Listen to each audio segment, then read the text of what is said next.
2024 NEET എക്സാമിൽ 686 mark നേടി മികച്ച വിജയം കൈവരിച്ച ആർദ്ര അനിൽകുമാറിൻ്റെ ഫാമിലിയോടൊപ്പമാണ് നമ്മളിന്നുള്ളത്. അപ്പോൾ ആർദ്ര നമ്മുടെ തൃശ്ശൂർ സെൻറ്ററിലെ സ്റ്റുഡൻ്റ് ആണ്. ആർദ്ര, ഫാമിലിനെ ഒന്ന് ഇൻട്രൊഡ്യൂസ് ചെയ്യാമോ? ഇത് അമ്മ പ്രീതി, പ്രൈവറ്റ് ഫേമിൽ വർക്ക് ചെയ്യുന്നു. അച്ഛൻ അനിൽകുമാർ, ഡ്രൈവറാണ്. ഇത് അച്ഛമ്മ മീനാക്ഷി, ചേച്ചി അക്ഷര. ചേച്ചി LLB കഴിഞ്ഞ് എൻറോൾ ചെയ്യാൻ നിൽക്കുന്നു. ആർദ്രയ്ക്ക് എത്രയായിരുന്നു റാങ്ക് ഉണ്ടായിരുന്നത്? എനിക്ക് 4415. 4415 ആയിരുന്നു. ഓക്കെ, ആർദ്ര ഈ ഒരു സ്കോർ എക്സ്പെക്റ്റ് ചെയ്തിരുന്നോ? എക്സാം എഴുതുന്നതിനേക്കാൾ മുമ്പ് എനിക്ക് ടെൻഷൻ ഉണ്ടായിരുന്നു ഈ ഒരു സ്കോറിൽ എത്താൻ പറ്റുമെന്ന്. കാരണം നല്ല ടെൻഷനുള്ള കൂട്ടത്തിലാണ്.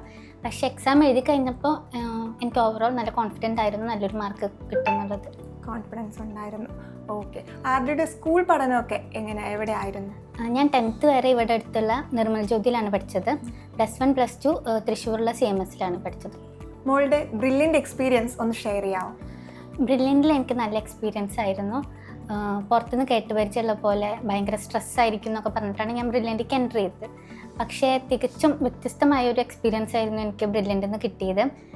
നല്ല ടെൻഷൻ ഫ്രീ ആയിട്ട് സ്ട്രെസ്സൊന്നുമില്ലാതെ പഠിക്കാൻ ഹെൽപ്പ് ചെയ്തിട്ടുണ്ട്. പിന്നെ പ്രൊഫസേഴ്സ് ആണെങ്കിലും നല്ല സ്റ്റാൻഡേർഡ് ആയിട്ടുള്ള ക്ലാസ്സാണ് കിട്ടിക്കൊണ്ടിരുന്നത്. നമുക്ക് എന്ത് ഡൗട്ട് ഉണ്ടെങ്കിലും അവരോട് പെട്ടെന്ന് അപ്രോച്ച് ചെയ്യാൻ പറ്റുമായിരുന്നു. പിന്നെ ലൈബ്രറി ആണെങ്കിലും നമുക്ക് കുറേ ബുക്സ് അവൈലബിൾ ആയിരുന്നു റെഫർ ചെയ്യാൻ. പിന്നെ റെഫറൻസ് സൗകര്യം ഉണ്ടായിരുന്നു. പിന്നെ ഇടയ്ക്ക് ജോർജ് സാറൊക്കെ വരും ഒരു സ്പെഷ്യൽ എനർജിയാണ് കിട്ടാറ്. പിന്നെ സിജോ സാറാണെങ്കിലും ആൽബിൻ സാറാണെങ്കിലും ജിത്ത് സാറാണെങ്കിലും ഇടയ്ക്ക് ക്ലാസ്സിക്കൊക്കെ വരും, സംസാരിക്കും, ഹോസ്റ്റലിൽ വരും, അവർ മീറ്റിംഗ് നടത്താറുണ്ട്. അപ്പോൾ അതൊക്കെ എങ്ങനെ ഇനി മുന്നോട്ട് പഠനം കൊണ്ടുപോകണമെന്ന് ഒരു ഭയങ്കരമായിട്ട് ഹെൽപ്പ് ചെയ്യുന്നുണ്ട്. പിന്നെ ക്ലാസ് ടീച്ചറാണെങ്കിലും മുമ്പുണ്ടായിരുന്ന നിവ്യ മിസ് ആണെങ്കിലും പിന്നെ വന്ന ആൽബിൻ മിസ് ആണെങ്കിലും നല്ല രീതിയിൽ സപ്പോർട്ട് ചെയ്തിട്ടുണ്ട്. മോള് ഹോസ്റ്റലിലായിരുന്നു നിന്നേ അല്ലേ? ഞാൻ ഹോസ്റ്റലിലായിരുന്നു. ഞാൻ ലിറ്റിൽ ഫ്ലവറിലായിരുന്നു. എങ്ങനെയുണ്ടായിരുന്നു ഹോസ്റ്റൽ എക്സ്പീരിയൻസ്? എങ്ങനെയുണ്ടായിരുന്നു ഹോസ്റ്റൽ എക്സ്പീരിയൻസ്? നല്ലതായിരുന്നു. വീട്ടിൽ നിന്ന് മാറി നിൽക്കുന്ന ഒരു ഫീലൊന്നും ഉണ്ടായിരുന്നില്ല. കാരണം വാർഡന്മാരൊക്കെ ഭയങ്കര കംഫർട്ടബിൾ ആയിരുന്നു. നമുക്കിപ്പോൾ ടെൻഷൻ ഉണ്ടെങ്കിലും സ്ട്രെസ് ഉണ്ടെങ്കിലും അവരോട് പോയി ഡയറക്റ്റായിട്ട് സംസാരിക്കാൻ പറ്റുമായിരുന്നു. ഒരു ഹോംലി ഫീലായിരുന്നു. പിന്നെ ഫുഡാണെങ്കിലും ഒന്നും അധികം പ്രശ്നങ്ങളൊന്നും ഉണ്ടായിരുന്നില്ല. എങ്ങനെയായിരുന്നു മോളുടെ ഒരു എൻട്രൻസ് സ്റ്റഡി പ്ലാൻ അല്ലെങ്കിൽ മോളുടെ ടൈം ടേബിളൊക്കെ എങ്ങനെയായിരുന്നു?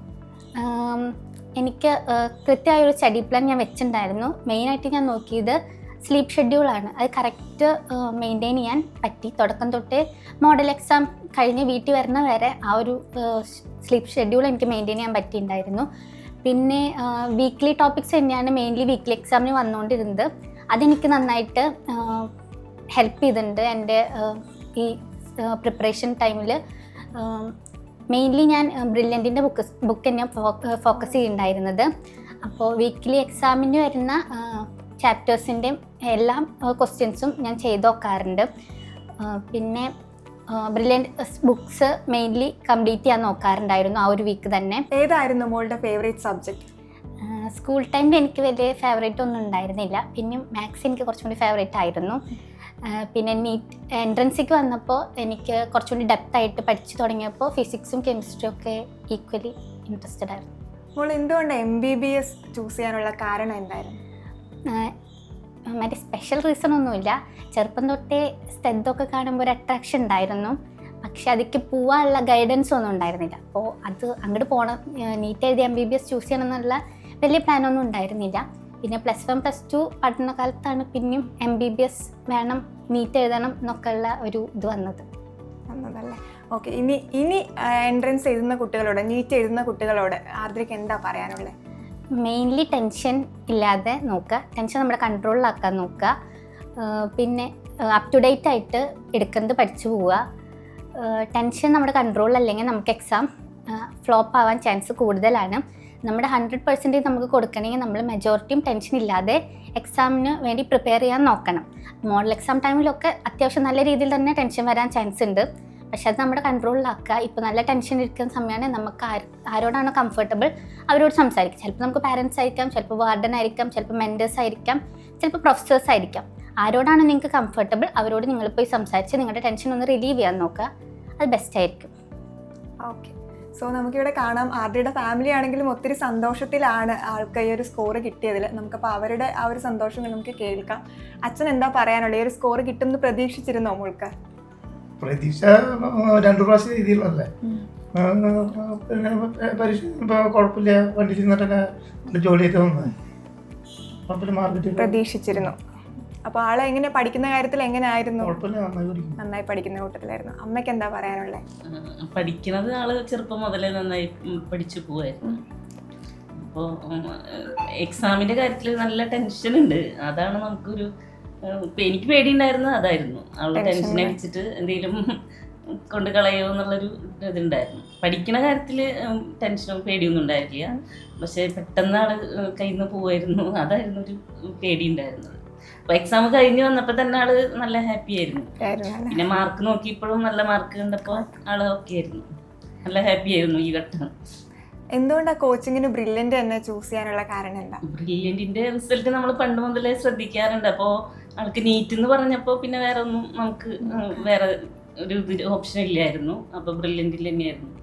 അപ്പോൾ ഹോസ്റ്റലിൽ നിൽക്കണമെന്ന് മാത്രമായിരുന്നു ഒരു ഇതുണ്ടായിരുന്നത്. പിന്നെ ആള് ഓക്കെ ആയി, അവിടുത്തെ സാഹചര്യം കൊണ്ട് ആൾ ഓക്കെ ആയി.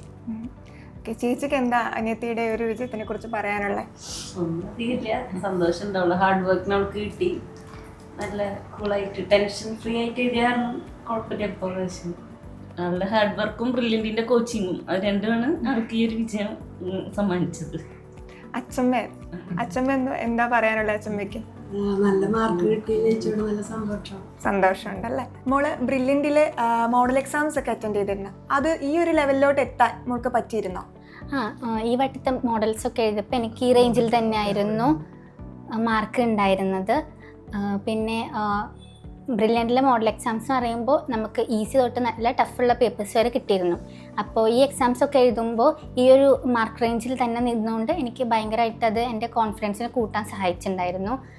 പിന്നെ ബ്രില്യൻറ്റിലെ ലേണിംഗ് ആപ്പിലും നമുക്ക് എക്സാമിൻ്റെ തലേദിവസം പ്രിപ്പറേറ്ററി മോഡൽസ് ഉണ്ടായിരുന്നു. അതും ഞാൻ അറ്റൻഡ് ചെയ്യാറുണ്ട്, മുടങ്ങാറുണ്ടായിരുന്നില്ല. സോ അതൊക്കെ എൻ്റെ ഓരോ പ്രിപ്പറേഷനെ ഭയങ്കരമായിട്ട് ഹെൽപ്പ് ചെയ്തിട്ടുണ്ട്. പിന്നെ ക്ലാസ്സസ് ആണെങ്കിലും ഇപ്പോൾ എനിക്ക് പഠിക്കുന്നതിൻ്റെ ഇടയിൽ ഒരു ഡൗട്ട് വന്നാൽ ഞാൻ പെട്ടെന്ന് ലേണിംഗ് ആപ്പിൽ പോയിട്ട് അതിൽ നമുക്ക് ക്ലാസ്സസ് പ്രൊവൈഡഡ് ആണ്. സോ ഞാൻ ആദ്യത്തെ വീഡിയോസ് കണ്ട് കോൺസെപ്റ്റ് കുറച്ചുകൂടി ക്ലാരിറ്റി വരുത്താൻ നോക്കാറുണ്ടായിരുന്നു. മോളിനി എവിടെയാ പഠിക്കാനായിട്ട് ഉദ്ദേശിക്കുന്നത്? ഞാൻ കാലിക്കറ്റ് മെഡിക്കൽ കോളേജ് നോക്കുന്നുണ്ട്. പിന്നെ സെക്കൻഡ് തൃശ്ശൂർ മെഡിക്കൽ കോളേജാണ് നോക്കുന്നത്. സോ നമ്മുടെ കൂടെ സന്തോഷം പങ്കുവച്ചത് ആർദ്രയും ആർദ്രയുടെ ഫാമിലിയാണ്. സോ ഞങ്ങളുടെ എല്ലാ പ്രാർത്ഥനയും അനുഗ്രഹവും ഇന്ന് നിങ്ങളുടെ കൂടെ ഉണ്ടാവും. Thank you so much.